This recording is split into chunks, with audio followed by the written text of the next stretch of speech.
Nous sommes donc arrivés au moment où le diagnostic de dépendance à l'alcool a été posé chez ce patient.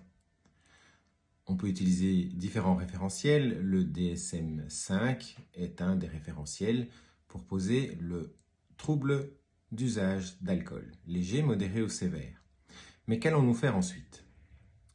Je suggère de d'abord faire un bilan pour bien connaître le patient et tous les éléments qui interviennent dans son addiction, qu'ils soient quantitatifs ou qualitatifs. Le calendrier de consommation alcool reste donc un outil extrêmement pertinent pour connaître à la fois la fréquence de consommation, mais aussi les quantités consommées par jour, mais également par semaine, pour se rendre compte de l'ampleur de cette consommation.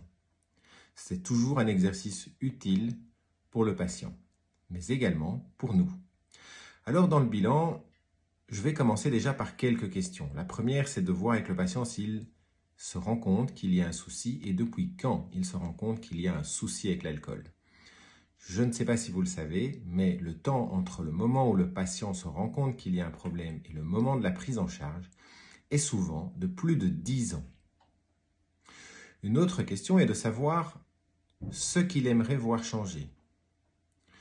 Donc on va passer d'une posture à « il faudrait que vous fassiez ceci » à « mais qu'est-ce que vous aimeriez voir changer ?» On va donc partir des besoins du patient et souvent d'ailleurs on va partir des problèmes qu'il rencontre et de la souffrance qu'il peut afficher ou qu'il peut exprimer s'il y parvient. C'est notre rôle de l'y aider d'ailleurs.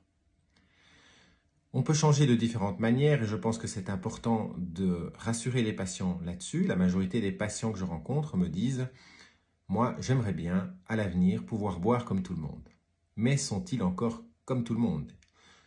Être devenus dépendants, est-ce que cela fait de ces personnes des personnes différentes au niveau de leur fonctionnement, y compris cérébral?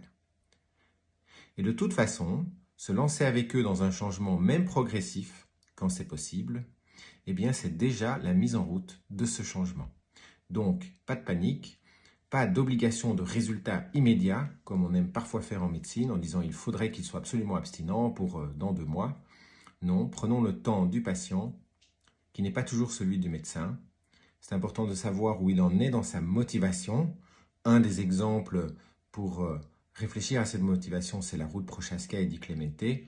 C'est-à-dire on ne passe pas nécessairement à l'action si on est en train de se rendre compte du problème et ne pas encore trop savoir ce qu'on va faire. Donc on ne met pas la charrue avant les bœufs. Ça, c'est une bonne manière de se casser la figure. Et j'aborderai lors des prochaines vidéos toutes les autres questions que j'ai l'habitude de poser en consultation d'alcoolologie pour mieux cerner le patient qui est face à moi. Bonne journée!